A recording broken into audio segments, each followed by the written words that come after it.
Morning, it's Monday. I'm in the workshop this morning. Bit of a late start 'cause it's half term, so I spent a little bit of time at home this morning. Yeah, basically I've just unclamped everything. I'm just going to start processing things, which I'll do a bit of a video and talk through over, I think. Right then, job number one is basically scrape the glue off, just to really get some sort of flatness so that when we got it back on the bench and we're working with it, it's not wobbling around on snots of glue. You can opt to wipe the glue off as you're building the doors, but the issue there being sometimes I'm working with MDF shaker doors or oak, and you'll either blacken the oak or fur up and raise the grain on the MDF. These would have been good ones to wipe the glue off, to be fair, but often also you've got to wait for the perfect sort of time, really. Normally about half an hour after the glue's setting to scrape or wipe it is about the best, but these dried over the weekend, so I've got no choice but to scrape them off. Then I'm going over it with the geared sander. Again, just grinding it flat, really, so that when I whack it on the panel saw and retrim it, it's not going to wobble around, because my next step is, as you'll see now, is basically squaring it up. So although the door has been made square, you'll notice I've left the stiles longer. Now that's the two longer pieces down the side of the door, and the in-betweens are the rails. Now the reason I leave the stiles longer is because it's just easier when you're assembling. If you don't quite get it right, then you can just retrim at this stage, and you can shave sort of half a mil off or a mil off just to re-square it. I don't know whether the old-fashioned rule of traditional shaker doors is there was something to do perhaps with the cross grain shrinking. I'm not sure why, but that's just the way that doors are made. The stiles are longer. Yeah, and then also what we're doing here is just going through the insides of the panels and just putting a bit of an Arris edge on, really, just so we know the paint's not going to chip off on the corners. I don't always again do this, because sometimes I'll be making doors that the profile gets put on before we assemble them, but these are completely flush where the rail and the stiles meet, so the profile has to be added afterwards. And then again, this is something I don't always do. I'm just going to go over all the edges with a block plane, and then every now and then I'll do one twice, or I'll stop and start up the block plane in an odd place, and all I'm doing there really is creating a little bit of character. Like you'll see in this bit here, I'll do one long pass to create my Arris edge, and then after that I'll just add a couple of sort of shakes in, really. And the pure and simple reason is, if we do it all with the router, or do it all nice and evenly with a block plane, obviously we're going to achieve, near to perfection. It's still hand applied, but then when we spray it and paint it, if you're not too careful, you end up with like a door that basically looks like you bought it from IKEA. So yeah, just adding a bit of character, I guess. Distressing, I suppose, would be another term there. And then we're going to go over it again now with a finish sander, and just really just pay attention here. You might get the odd little bit of planer marks still in there, and just flatten the edges, and then we're ready, really. Right then, Monday afternoon update. Yeah, boring day really, but it's Monday out of the way, and so what I've done is I've basically prepped everything, really. I was going to try and get a coat on it tonight, but I'm not going to, this afternoon. So basically, all the doors are sanded, whatnot. I've actually cut all the frames now, cut all them to the exact size they're going to be. Started assembling them just to make sure that, it looks nice, the detail will work. That's around the drawer unit. Obviously these are around the cupboards. Oh yeah, and I sanded and rebated, did all the tongue and groove on these boards. Did all the tongue and groove and put the edges on these, so they're ready to go as well. Yeah, man. So what will I do tomorrow? I think now everything's been sanded and knocked back, so I'm just going to get a coat of oil on the woodwork, on the oak, sorry. Everything else is being painted, so I might just check in with him with the colour, actually, and whether or not I spray it, or definitely tomorrow we'll spray the primer on it, and I might just paint it on site. Be a bit warmer in his house, wouldn't it? Right, I'll update you tomorrow. Right, good morning. It's Tuesday morning. I am late. I'm always late. I always seem to be late. Basically, I should have last night, really, ordered all the stuff. Runners, hinges. I've got another little job I've got to order some runners for. And I didn't. I basically sort of begrudge sometimes doing it in the evenings. It took me about 2 hours this morning to sit there in the van and do it off my phone, and actually I had to come and bloody do some of it off the laptop as well because the signal's not very good here. Yeah, and I mean that is 2 hours that I've not sat in front of my phone in the evenings in front of my family, so that's a benefit. But really, when you run your own business, you should really lose the time and stuff like that. Or should you do it in the working day and price it in? I don't know. It's a bit of a quandary. Yeah, so I've just realised as well I need some beading running out. So I've got some tulip wood left over. I'm just going to run, rather than buying beading tomorrow morning, nip into Wickes and buying some beading. It doesn't really pay for me to make it, but it kind of does because it's free, isn't it? It's just my time. So the quicker I can make it, the better, really. So I'm going to do that as well. Yeah, and then I'll get everything that's here. I'll get all that. I might show you how I do that, but basically I've got a system where I take that up to the paint room and I hang it on these hooks and I spray it. But we'll see how I get going. Whether I show you that this week or not, I don't know. Right, I shall update you hopefully in a little bit with something that's of any interest. It's got gone cold again, which is a shame. Let's put the heater on. Yeah, basically just thought I'd give you a quick update on exactly how I'm going to do this moulding. Now over here we've got the spindle moulder. That's the tool for the job. That's what you want, or maybe a router table, which I have also got over there, but it's not set up. So basically, I'm not going to use a spindle moulder because that's set up for grooving. There is more than one way to skin a cat in this instance. So what I'm going to do, what I have done, it's taken me about 15 minutes thus far, is I've thickness planed a little piece of tulip wood, just an offcut really, yeah. And then I've just done a trial cut with the router cutter on the bearing. Just done a trial cut on a piece of 18mm MDF, which is near on that size. And then I've marked where I'll be cutting it, just to see what that's going to look like. You know, we're about 15, 20 minutes in probably now. So now what I'll do, now I know that's going to work. Basically what will happen is I will take that router bearing cutter and I shall rebate this edge, then I shall cut it where I've marked on the panel saw. So it's router on there, then that on there, then back to the router, then back to the panel saw, then back to the router, back to the panel saw, and back to the router. Now I've got to do that 6 times or 8 times, not sure. Probably I'll do some extra. The reason doing it that way is because it's really awkward to router small pieces. So it's just a lot safer to do it off of one board and just run between the two machines. Yeah, essentially, like I say, more than one way to skin a cat. Probably just as quick as the spindle moulder and certainly as good a job. Yeah, I shall anyway, I'll update you in a little bit. Like I said, I don't really know what on, so it's not very, I mean, I'll hopefully be fitting tomorrow, so there might be better quality of video. Yeah, I'll speak to you in a little bit. Right, okay, everything now has had its couple of coats of primer. It's had a little rub down in between as well. There it all is. All the bits and bobs, all the trims and the panelling, that's all around the room and the face frames. Doors are on here. So I actually spray everything that's tall in this rack system. I can get about 18 doors in there and just slide them along as I spray them. It's a bit tight for spraying when you're 18 in, but you can do it. And then anything smaller, I hang on another rack there, move the extractor over. You know, it works. And I'm not going to do any more spraying on this because the customer's not picked the colour yet. So I'm just going to get it installed tomorrow. And yeah, from that point on, once it's installed, I might just get someone in to hand paint it, like I did the kitchen. Although I did spray that before I got someone to hand paint it. But yeah, I'll just get someone. It will look nice hand painted. It's real wood doors, so it'll look good. Right, I'm going home because it's Valentine's Day. Good morning, Wednesday. Yeah, so I've loaded up the van, brought it to the job. Just made a quick start really. I'm probably about 10 o'clock now. I'll show you exactly what I've done, how I do it.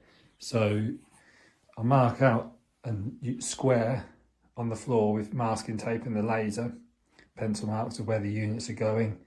And then I'll actually level. So we've got there, those battens going across there are level. And I've got that one going up there is level. And basically from that corner to that corner is like a perfect sort of square of level for the cupboard. so I can now make the cupboard, which you saw me assemble last week on the time lapse. I've taken that apart this morning because it was only a dry run. It's on the van, it's outside. I'm going to bring it in, screw it together, stand it up. I'm going to slide it along those battens and it will touch this because this has been levelled, and then I'll just screw behind where the hinge to go into the wall. I might have to do a little bit of packing there by the time the weight sits on it, and then that is a level starting point to build the rest of. Now I've got another white panel which I'll drop in there to cover the boiler, and then from that point in I can then focus on getting the drawer done. Yeah, see how we get going. I'll update in a little bit because there's not really a lot of room to leave the camera filming here, and there's a lot of people about, so I don't really want to sort of new to this. Sometimes I'll film, sometimes I won't, so I'll keep you updated as and when I can, really. Yeah, speak to you a little bit. I just thought I'd show you though, when you're putting these cupboards together, why I use the pocket hole system, and that's because if you can imagine building a cupboard in this area, there isn't a lot of room to get to the outside. Like I wouldn't be able to get a drill in from the outside, and you don't want fixings inside the cupboard. So that's why I use the pocket, because I can just get in there now with my drill. In there, do those. It's already had a dry run. It's already had a dry run and gone together in the workshop. So yeah, it's just like making a flat pack really, and I put the dominoes in just to give it strength and alignment. Afternoon. Right, so yeah, so I'd update you. So here, this is me updating you. I've not done as much as I thought I'd do. Always the case, isn't it? Always the way. But what I have got in is right, which is, good. So I'll just pan you around now and just show you. So the cupboard's in, bolted to the wall, rigid, square, the lot. I've actually got the top cut in, and that's looking nice now actually. Nice and rustic. I've tried to pick up the floor basically with that, because it's got character grade flooring. And then we've got here the drawers in, with a little cut out at the back. I've got the frame around the drawer as well. What I have got to do, unfortunately, is I've got to move this control. So I'm going to do that now, get the frame bolted to the left-hand side. And you can see, really, tomorrow is going to be a case of cladding everything. Putting the doors on and the drawer fronts don't take long, because as long as everything's level and right, it's just, I don't know why it's taking so long, really. But what I'm trying to do is get these margins so that when you put an 18mm tongue and groove on there, it then finishes here, and then I've got a little piece of 9mm I've run out to clad onto there with the same chamfer detail. So it basically looks like the panelling, same on this side. The panelling will go straight into the window, and it'll work. It'll be a nice equal margin. It won't actually cover the window bead or anything like that. Right, I'm going to jump on with this then, and I'll update you in there. Well, might not update you. But yeah, that is my update. Maybe I don't know. Actually, some of this is down to editing, so this is kind of, got to get my head around this. Yeah, okay. Might see, well, I don't know. Continuity, that's what we want, continuity. Now, let me just get that off the lens. Continuity, it is Thursday afternoon. Continuity is out of the window, isn't it? Because I haven't filmed. Because I was too stressed. I hate being stressed. Why was I stressed? I don't know. But anyway, I was just stressed about doing the job. But actually, it is what it is. I'm not going to show you because I want to get the doors on. It will look nice when I get the doors on. I'll give you a little update, I guess. You might see a little bit of it in there. What we got here, what I'm showing you is my work area. How much of a nightmare that is. So basically, every time I come in, I've got to shut the door to work on the cupboards. It means I've got to move my hop up. It gets caught on the dust sheet or my stepping stones. When I bend down, I bang my back on the hop up. You turn around, knock the level over. There's something always just you need outside after you've got comfortable. So it's been a crap day. I was just like, hate it when you're just inside someone's doorway. I did a boot room last year and I was, in and out, people in and out all the time.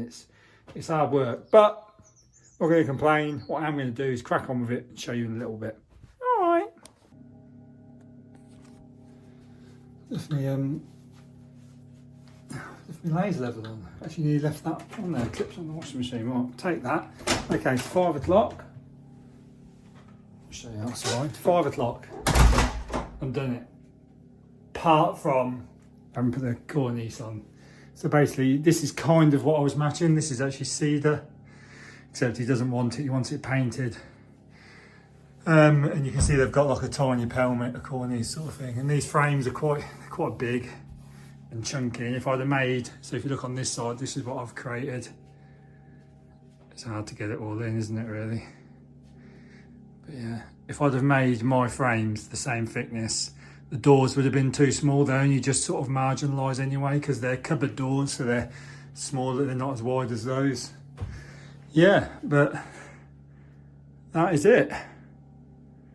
So we've got the boiler in here, the noisy boiler, which the front's got to go back on, just about fits. That's just a boiler cupboard, so, you know, it doesn't have to be perfect, that one. And then we've got our shoe drawer. Only downside to that one is it could open a bit more, but there's a lot of weight there. So I kind of feel like that's best suited to opening that far. Plus it hinders the room. And then we've got our cupboard, which I just need to put the rails and the shelves in, but wait, the customer's got to confirm exactly what he wants with that. Okay. So as you can see, nice shut lines. If you just imagine now, I've just got to run a trim around the top just to hide, obviously, the up and down cuts that I've got going on there. My scribes to my pipe work, they're all pretty even, pretty nice. I had to unfortunately do these a little bit looser because it's hard work trying to get all that in around it. Yeah, another job ticked off the list. And then basically, I'll try and get another view of that. Basically, I should have painted this. It was green, as if you can remember on the picture on the computer. But yeah, he hasn't picked a colour yet, and I didn't really want it sitting around any longer. I just wanted to get the job done. So although it will take longer to paint now, I'll get someone else to paint it. I'm hoping there's some other work to do as well that needs painting, so some of it can sort of get lost in with that. But it's kind of better for the customer because he gets to see exactly what it's going to look like, and he may well decide to do something on this side and paint that. I don't know, but yeah, it looks an absolute treat around that window. It really does. Yeah, it's really, you know, it's like Jekyll and Hyde, the room now. You know, one side to the other, you got that. I mean, yeah, that's screaming out, isn't it, to have something done. Yeah.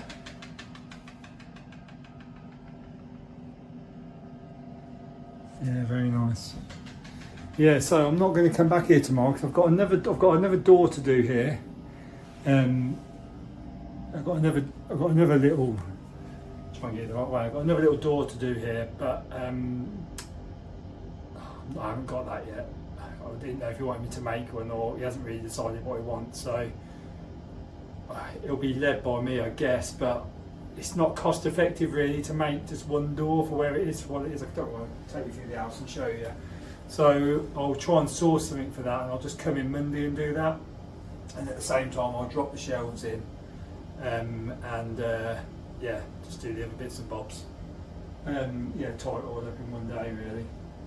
Which means tomorrow, I think I'm going to go back to the stair, fireplace and kitchen job, because there's been a couple of things they want to do there, and I've still got to sort them drawings out, which is a bit of a ball ache, but it's got to be done.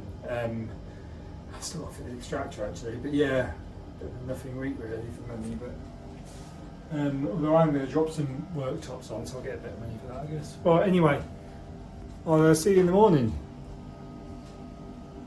But yeah, I think it looks pretty bloody sharp, to be honest with you.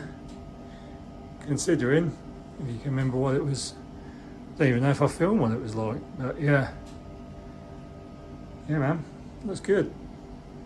Good morning, it's Friday. I've been in the workshop now for about an hour, just got here just to tidy up really, first job, just thought I'd make it a bit nicer to turn that off, make it a little bit nicer to be in, sort of give it a final sweep. I might even hoover it, to be honest with you. Sorted out, you know, I only just took 4 big buckets and a big tub over of hardwood, but I've got another couple of tubs just for picking bits up that I'm not going to use for burning. That's a good thing. Anyway, I've got to do some shelves for that job. I'm not going to go fit them today because I've got the other job. I'm going to go back there Monday and do the other door, providing I can get that on time. Just waiting for him to come back to me, see what door he wants. But I just thought I'd show you, I've got my rack here of just odds and sods that I can't often use. Now the shelves I'll do in veneer board, and because they're deeper, they're 680 deep, I think that unit is in the end. It's quite a deep unit. And that's why I've got these offcuts here out of the 1220 sheet. I'll struggle to A, use those, and B, even if I had another full sheet, if I had to go buy another full sheet, you're looking at blowing over best part of 100 quid on shelves. So what I'm going to do is I'm just going to show you how I do it. I'll get it all set up. I'm going to joint the shelves because I've been doing it a while now, just on the odd job where you know you can. If the shelves inside the cupboard and they're veneered shelves, there's no reason why you can't domino them, clamp them, sand them back in and all of them. They're going to be just as strong. Yeah, and melamine, you're not going to be able to do that, I wouldn't have thought. I've not tried it. Yeah, but just saves a little bit of money really, and waste as well. You know, what am I going to use them for? And inevitably they'll end up getting tossed around the workshop and I'll use them for anything, but which is a shame because it's all really nice crown cut veneer. So it's a, you know, if we can use it, we'll use it. Okay, right, about 10-15 minutes on the panel saw now. I just thought I'd update you. I mean, it does seem like a long time to cut however many boards, but you do have to spend a bit of time getting the orientation right. So I'll show you. This one looks pretty good. That one's all right. This one's good. This one again is all right. I haven't laid it down because I haven't got a lot of room. But basically then what I'll do is I'll get the Festool domino out and I shall domino, loads of dominoes in there. Just use the 5x30. It's only ready for alignment. You can get plenty of glue in. We've got a registered point on the domino of contact, which is, I think it's 36 million on these little paddles. So I don't need to ever mark the ends. That seems to be, as anything Festool do, a good measurement in from the end where it won't split and it's just strong enough really, and it won't get in the way if you need to retrim it. The rest of these marks are just literally any old measurement. I've just thrown the square on there, and then everything's cut to size. So I'll domino them all. I've got to pocket hole these because these are going to sit on the back of the shelf on the boiler cupboard to stop anything going down the back, and I've got to do a cutout as well. So I'll just have all that loosely assembled, but I will get the blanks of the actual shelves done. So what I'll do is I'll domino them all, and then I shall edge band them as well, so they're done. And then I'll assemble and clamp them. Just got to be careful when I clamp them because the edge banding can be damaged. But yeah, I reckon another 30 minutes and they'll be done.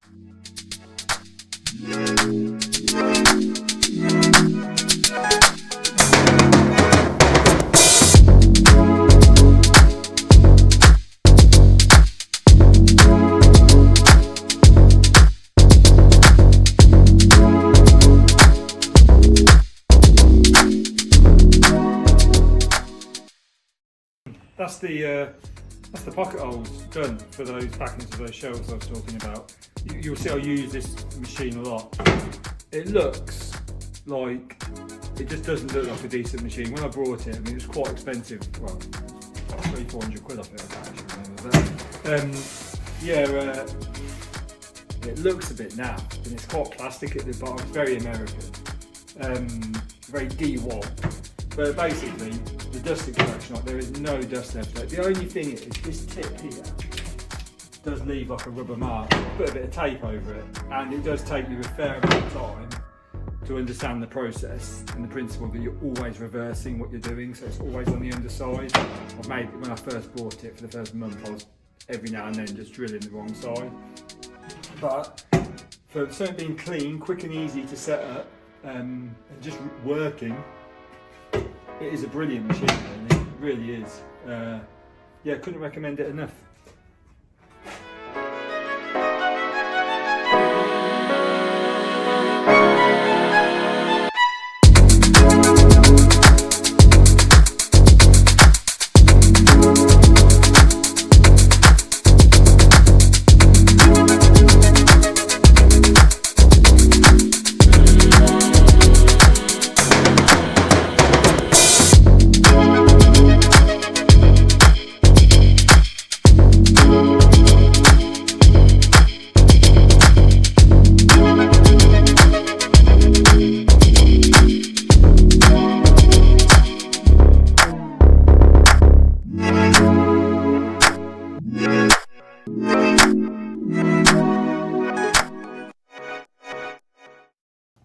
Okay, there are your slots now.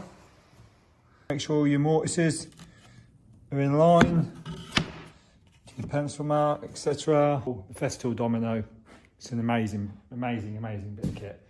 It took me a long time to sort of buy it. Anyone that's thinking about buying one, and if you do this sort of thing, or to be honest with you, even a lot of second fix carpentry, just assembling boxes for people on site and stuff, you'll always get asked to do makeshift stuff where the customer wants to paint, you know, spend about a month painting bare MDF, which I don't do that sort of thing anymore. I can't stand that.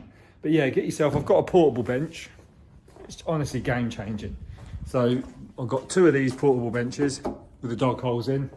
Now you can buy these dog holes here, extruded aluminium, do various things. They clip into the Festool rail. You can buy them, they work out, I don't even know, I bet you I paid 25 quid for those 2. Or you can make your own bench. I've got 2 of these in the workshop anyway. You make your own bench. This is like a sacrificial strip. If I want to cross cut anything, and actually these are square to it, so you can, there's loads of clever stuff you can do. Look online, I can't really bother to explain all of that. But basically, if you want to save yourself a bit of money, you make your own. In Toolstation or anywhere like that, that's just some conduit with end caps on. Don't even have to cut them all the right size. You just drop them in and they act as stops, positive stops for you to butt up to. And you can actually then make your own clamps from those. You can do all sorts with them, which I will go through at some point, but not now. Yeah, so again, applying the system. You saw how long it took me to do one. Imagine doing 4. It's a game-changing bit of kit, really. And then also having the boom. You know, this stuff is a lot of money. Like that extractor, that boom, and that domino, and you have to have the extractor, otherwise you avoid the warranty. And you have to have it anyway, otherwise the machine just doesn't work. It has to work on extraction, and you benefit from it. It's not like, you know, it's a sales kind. You do genuinely benefit from it. But this, that, and the extractor, you ain't going to get much change out of a couple of grand. So yeah, it's a lot of money, but it works. You know, your alternatives are biscuit joint. You can probably pick up a second hand or a screw fix biscuit joint for 80 quid, I guess, I don't know, and a Henry Hoover or a Titan Hoover with the MVR switch on it. So there are options out there to do it for a couple of £100, but it's not as good, it's not as quick and easy to use. You can make your own boom.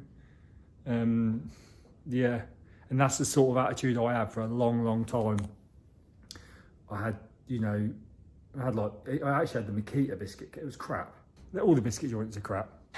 You know, they can be as accurate as the dominoes. They're nowhere near as strong, but the usability. This domino here, you do 30 shelves, it's gonna be quicker and better than using rather than using a biscuit joint there, right? Then you've got human error. At some point, you're gonna miss a domino. You're gonna miss a hole. You're gonna get something in the wrong place, and you've packed it all away. That is out of the box, set up to go on certain presets within 5 seconds. That's where I didn't understand you save the time and money with this Festool stuff. It's the usability. That's where they develop. It's where all the development is, in the ergonomics and the usability of it. And just when they realise, it's just the Germans, isn't it? When they realise you're doing a repeat process, they make that repeat process easier to set up. Anyway, I'm probably not going to update you now, so I'm just going to red edge band and glue and lamp, and I'll go to the next job. But if not, I don't know why I said if not, doing it again. It must be smoother. Yeah, I'm just looking actually, I've got all these bloody bits of wood. See, I've only just had the kids. My kids have only just filled up my log burning stack at home with basically one of it and 4 buckets.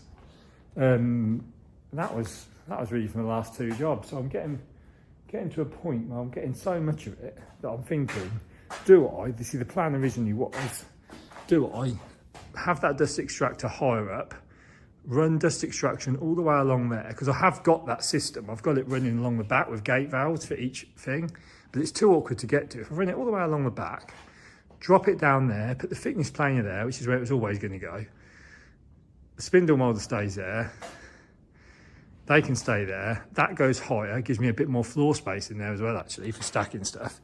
Then, because that's going over there, that will be redundant anyway. Put a log burner there, you know. Right, I'm at the job, been here about an hour. This is the job, if you remember, there's only some stairs storage. Well, I've changed the drawer runners because what was happening was the drawer runners I got, they were like push to open and they just weren't beefy enough really for it. So I've had to, I think the push to open mechanism was, that failed, and I think it's too much weight.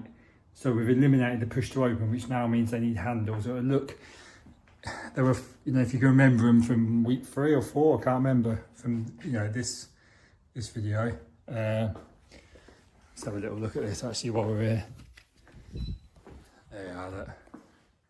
How nice is that? Still waiting for that Venetian plaster to come on, which is happening beginning of March. So basically, anyway, this here, so I can't really put handles on it because it will look a bit naff really, because they were just flush doors. I don't know if you remember what they were like. So what I've done is I've just in the garage, just knocked up with a jigsaw. Actually, I don't normally, just sanded it in with a block of wood, knocked up a little handle jig. So I'm going through now and just rebaiting these with a router and the jigsaw, and then I'm going to put an edge on them. I'll get them back on, cut the top trim, and I'm just moving really quick because I've got someone coming to meet me to help me do another little job. So just trying to move really quick. But I thought I'd update you on what I'm doing, because the other little job someone's coming to meet me with is to finally fit that extractor. Just, you know, trying to get everyone to be around at the right time it's gone into weeks now, which is a bit embarrassing. But anyway, I'm going to jump on with it and I'll update you in a little bit. Quick update. Oh, yes, I did it. There you go. That's up to them to paint now. As I said in the video from the other week, when I did this was all going to be painted, like floating shelves and then painted front. So I was going to spray all of that in the workshop, and when I sprayed that, I was going to take these doors off and spray that. But then when I turned up, week 4 I think, when I turned up, they changed their mind, which meant I had to change my plan. And it's a bit frustrating because I like to do a finish, I like to finish stuff. But having said that, you know, when they get someone to paint these stairs, I can always get someone to paint that. Yeah, and then that's what you get. You know, unfortunately, we've just not got the old push to open now. You just have to physically shut them. No, I actually got rid of the soft close as well, because I just was worried that was going to be another thing that, oh, the blinds look nice. Yeah, worried that was going to be another thing that's right. Anyway, stepping stones, we're on to this one now. Waiting for someone to turn up to help me with the extractor. I'm going to cut these M panels in here for a worktop. Now, it was going to get done in the offcuts of this stuff, but the kitchen company, basically, I'm not going to name them, but the granite fitters reckon there aren't any offcuts, and I emailed them ages ago to like say, can you give us a cost, you know, for the customer, because the customer's paying them direct anyway. I just said, can you give us a cost, like, for if there is going to be an extra cost if there aren't any offcuts, or is there like a handling cost or anything? And yeah, heard nothing back from him. Rang him, chased him. Oh yeah, we're dealing with it. And then you get so far down the line, all of a sudden they start blanking you. Then they sent the templater out to your utility and tried to charge the customer for templating that, even though it's part of this, and for templating and supplying stuff for that, because they've got no offcuts, even though there would be offcuts from this. And like, fair enough if you're going to charge, but let us know 3 or 4 weeks ago when I asked you, probably longer, 5, 6 weeks ago. I think I actually sent the original email, kept chasing. So I think he was just avoiding it, then hoping he could whack a charge on. And I won't tell you how much it is, but the customer, rightfully so, just went no. So now, because we've got these M panels left over, which were supposed to go there, but the builder didn't build it right, I'm going to cut them in there. Customer's idea, bloody good idea actually. I'm going to cut them in there, so I'll save them a bit of money. Providing I don't cock it up or take till midnight, which I don't think I will. Right, anyway, about 2 o'clock now, so I'll get going on that. Okay. Okay, Friday evening, I've come back into the workshop, as you can see. I just had a little bit of extra energy left over. I wasn't quite done with the week. It's a bit, I think I thought I'd be further ahead than what I was. You know, sometimes that happens. And quite often I can just go home and forget about it, but for some reason I couldn't. Also, I've got all this crap from the back of the van, which I just need to sort out. And I also thought Monday morning, yeah, I'm going to come in. I've got to sand all of them shelves. Why not just do it now? Then Monday morning, I've got a head start. And while I was at the customer's house that I was just at, it reminded me, I've got these veneer shelves for the media unit. They're the free floating shelves. You can see now that I've sanded them back. Just use a block of wood and a bit of sandpaper on the corners. The only thing I've noticed is, you can just see in there, find a bit, yeah, like here. But, you know, they're not the best I've ever done, really, if I'm honest. But, I mean, on the whole, they look good, don't they? They look nice and chunky. They'll look really good when they're, you know, against the wall. Against that Venetian plaster when that finally happens. Yeah, what I noticed is that I've only ever done oak veneer fire floating shelves twice with miter folds, and both times I used the track saw because I didn't own the panel saw. And via the help of YouTube, I learned that you want to cut stuff at 45.5 or 45.25 degrees, so that when you fold the miters over, any excess glue will come out the back into the 0.5 degree or 1 degree opening that you've created, and it won't force the front open. That panel saw is old. Whether or not I can, whether or not there's a lockout on it, I don't know. I'm not going to show you, but it only cuts 45, doesn't cut 45 over 45. So, although that was fine for the sternioles because they're painted, and I didn't actually notice any problems with those. Maybe these I put too much glue in. I don't know, but they've opened up a little bit, not a lot. I'll order them now anyway, and I'll have another little look. But as a bonus, the actual shelves, they've turned out pretty good. You see with the difference, I've got to retrim them just by a mil. That tells you where the join is. Now I've pointed it out, you can see it. There's nothing going on there, look, a little bit there. But then if I show you down the board anywhere,